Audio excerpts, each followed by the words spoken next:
Bonjour à tous.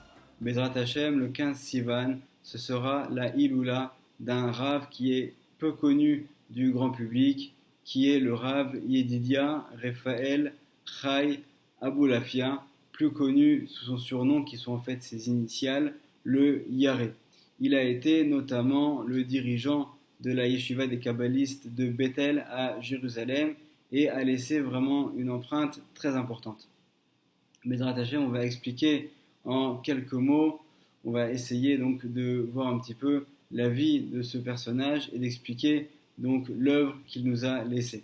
Pour mieux comprendre cela, il faut revenir au début des choses, avec des années auparavant, avec le Harizal, qui en fait a transmis la révélation qu'il a reçue d'Eliyahu Hanavi à son élève Rabbi Chaim Vital. Rabbi Chaim Vital a écrit donc tout l'enseignement qu'il a reçu de son maître, puisque en fait le Harizal lui avait fait boire de l'eau du puits de Myriam, comme le rapporte le Magen Avraham, ce qui fait que Rabbi Chaim Vital a eu une mémoire phénoménale et a pu réécrire donc mot à mot les enseignements qu'il avait reçus de son maître, le Harizal. Mais Rabbi Chaim Vital ne va pas vouloir, pour des questions qu'on pourra peut-être développer une prochaine fois, n'a pas voulu publier ses écrits et en fait il va être enterré avec les écrits donc, et tous les enseignements qu'il a reçus de son maître. C'est seulement après sa mort que ses élèves vont, grâce à des actions kabbalistiques, pouvoir récupérer ses écrits, et c'est le fils de Rabbi Chaim Vital, le Rav Shmuel Vital, qui va en fait organiser tous les écrits de son père selon ce qu'on appelle les Shmoné Sha'arim, les 8 tomes de la Kabbalah, donc de Rabbi Chaim Vital, selon les enseignements du Harizal. Mais celui qui va regarder ses écrits va voir qu'il y a de très nombreuses contradictions dans de très nombreux endroits. On ne voit pas trop ce que le Rav veut dire, surtout que parfois il dit une chose et des fois dans le même paragraphe il dit son contraire. Et comme Rabbi Chaim Vital l'a écrit dans l'introduction de son livre Sha'ari Kedusha, il dit: je vais te révéler un téphar et je vais t'en cacher 2000. Un téphar, c'est en fait une unité de mesure. Donc je vais te révéler une unité, mais je vais t'en cacher 2000. Et le Harizal, qui est mort très jeune, avant de mourir, avait dit qu'il reviendrait plus tard en Gilgul, en réincarnation, dans un autre Rav, pour pouvoir justement expliquer donc plus précisément tous les enseignements qu'il a laissés. Les kabbalistes nous enseignent que qui a été ce Rav? Ça a été le Rav Shalom Sha'aravi, qu'on surnomme lui aussi par un surnom qui sont ses initiales, qui est le Rashash, qui en fait va fuir du Yémen, passer en Syrie, puis enfin arriver à la yeshiva des kabbalistes de Bethel, où en fait, suite à un épisode, il va finalement remplacer, alors qu'initialement il était seulement le shamash de la yeshiva, celui qui devait ranger les bancs, ranger les livres, et suite à un épisode qui va avoir lieu, il va épouser la fille du Rosh Yeshiva et carrément le remplacer à la tête de la yeshiva. Le Rashash est celui qui va en fait donc expliquer les nombreuses contradictions qu'il y a dans les écrits que nous a laissé Rabbi Chaim Vital, et notamment développer tout le sujet des kavanot, des pensées kabbalistiques qu'il faut avoir pendant la tfila. Le Rashash va laisser quelques écrits, notamment un livre qui s'appelle le Nahar Shalom, qui est en fait un livre qui sert de réponse à 80 questions qui lui ont été posées par les sages de Tunisie. Et en fait, finalement, il va comprendre que selon leurs questions, il va réussir à comprendre que leur manière d'étudier n'est pas la bonne. Il va d'ailleurs aussi envoyer l'un de ses fils sur place pour leur enseigner. Et il va écrire donc ce livre dans lequel il va expliquer les écrits de Rabbi Chaim Vital. Et également, il y a ce qu'on appelle le Sidur HaRashash, donc ce livre de prière du Rashash selon les pensées kabbalistiques, où on voit que pour chaque mot de la prière, il nous est écrit qu'est-ce qui se passe au niveau des mondes supérieurs, puisque nous avons l'habitude de réciter la même prière plusieurs fois par jour, mais selon les enseignements de Rabbi Chaim Vital et du Rashash, on apprend qu'en fait, dans chacun des mots que nous allons prononcer, nous provoquons des actions et des unions dans les mondes supérieurs. Tout cela est expliqué dans ce Sidour qui s'appelle donc le Sidour HaRashash. Ce Sidour est donc surnommé le Sidour Amoudpas, ce livre de prière qui a été imprimé et qui en fait a été transmis donc de génération en génération. C'est pas que le Rashash est le premier à écrire un livre avec des intentions kabbalistiques. Il y avait également à d'autres époques des livres qui ont été écrits, mais en fait chaque Rav écrivait pour lui-même ou pour ses élèves dans son propre livre, et il n'y avait pas donc de livre vraiment qui servait de repère, et c'est en fait ce à quoi va servir le Sidour Arashash, qui a été écrit par ses élèves, qui vont en fait donc transmettre ses enseignements.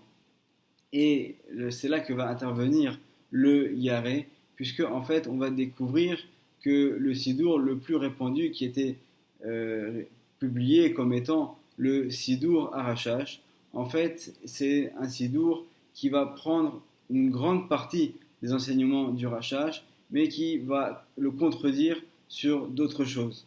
Tandis que le Yaré va être en fait l'élève du petit-fils du Rashash, le Rav Avraham Sha'aravi, d'ailleurs qui lui-même va être le directeur, le Rosh Yeshiva de la Yeshiva des Kabbalistes de Bethel. Et donc on le surnomme le Divrei Shalom, donc c'est le petit-fils du Rashash, et son élève favori va être le Yaré. Pour parler brièvement de sa biographie, le Yaré est né en 1807. Il va devenir donc un très grand rave dans la ville de Jérusalem et donc l'élève favori du Divrei Shalom, le petit-fils du Rashash. Le Yaré va également donc présider, comme on l'a dit, la Yeshiva des Mekoubalim de Bethel.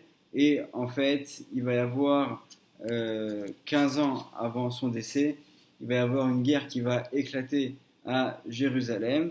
Et là, en fait, il va y avoir un épisode très intéressant, puisque le Divrei Shalom va se réunir avec son élève le Yaré.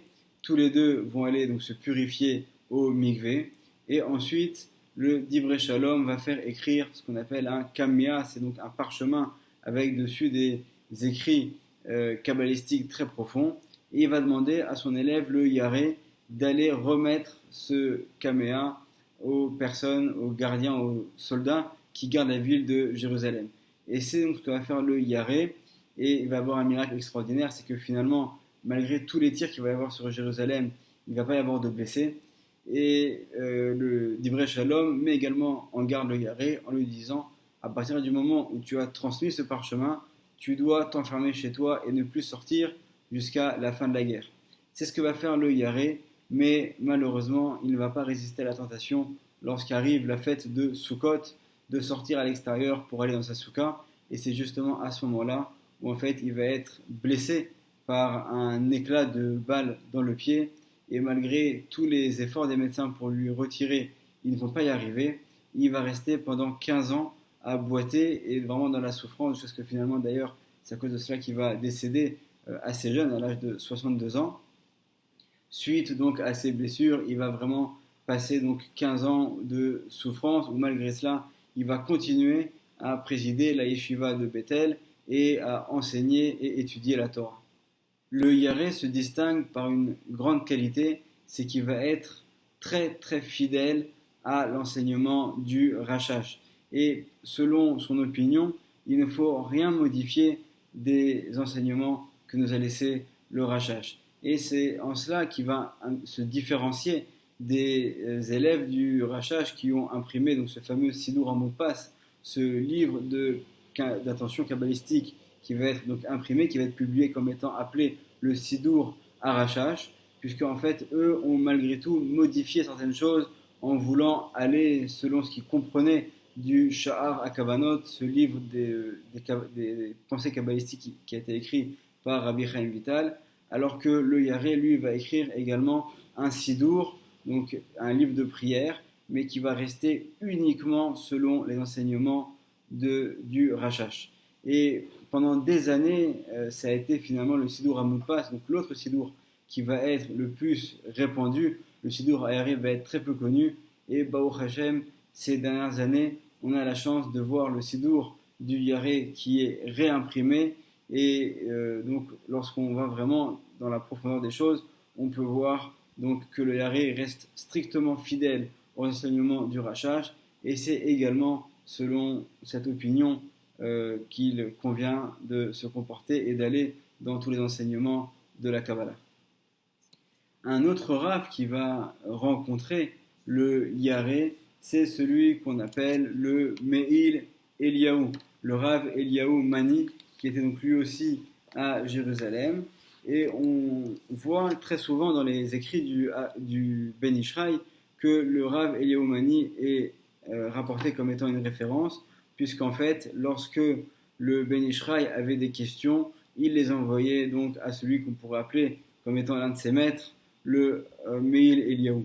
Et en fait, le Me'il Eliyahu a rencontré le Yaré, et il va en parler dans son livre, à la page 108, où il dit Veshamati Marav Amoufla, et j'ai entendu de ce Rav Moufla qui est vraiment extraordinaire, miraculeux, on pourrait dire, à Rav Ayaré, donc le Rav, le Yaré, et il va donc ici répondre à une question très précise de Kabbalah. Et c'est à ce moment-là que le Me'il Eliyahu va dire qu'en fait, il y a deux types de Sidurim, il y a deux sortes de livres de prière kabbalistiques.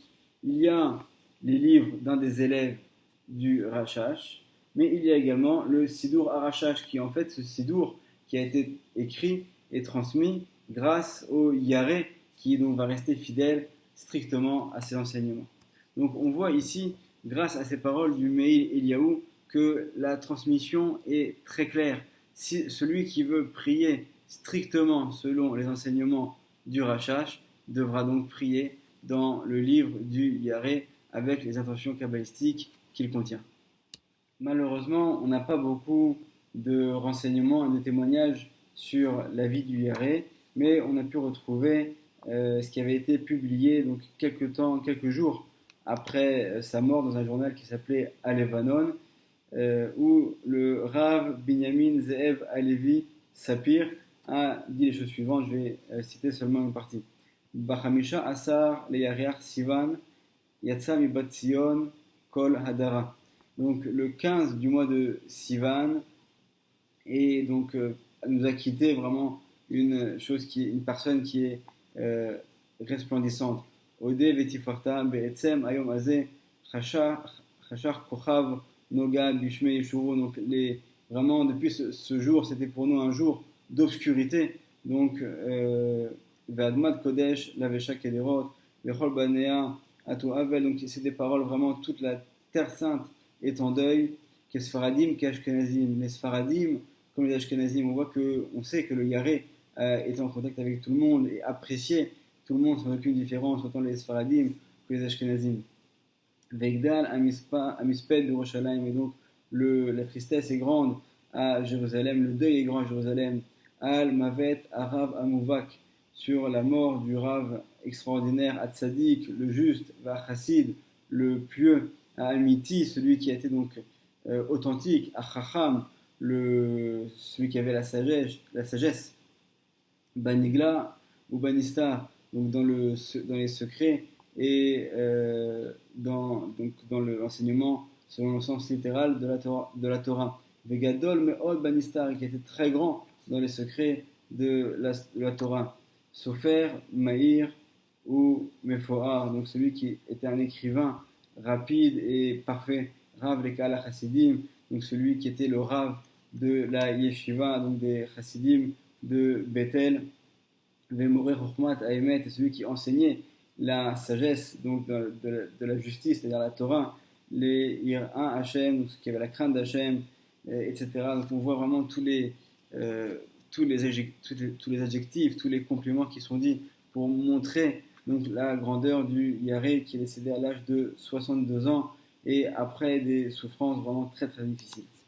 Bien qu'il ait laissé des écrits, que ce soit son Sidour ou ses livres, notamment le livre Kinyan Perot, le Yaré donc n'est pas très connu du grand public. On n'a pas beaucoup de témoignages sur lui, mais selon ce qu'il en ressort de ce qu'on a pu voir, on voit à quel point on a affaire à un tzaddik qui a un niveau vraiment inimaginable et qui a eu cette qualité particulière, donc d'être fidèle aux enseignements de son Rav, aux enseignements du Rashash, qui lui-même les avait reçus donc par transmission et qui lui a été fidèle à ceux de Rabbi Chaim Vital et du Harizal. Et Bezrat Hashem, c'est également un enseignement pour nous que nous puissions avoir le srout de pouvoir un jour étudier donc ces écrits et les comprendre comme il faut, et que le mérite du Yaré nous protège, et que nous puissions, Bezrat Hashem, avoir très bientôt la venue du Mashiach, Bimera, Beyameno, Amen.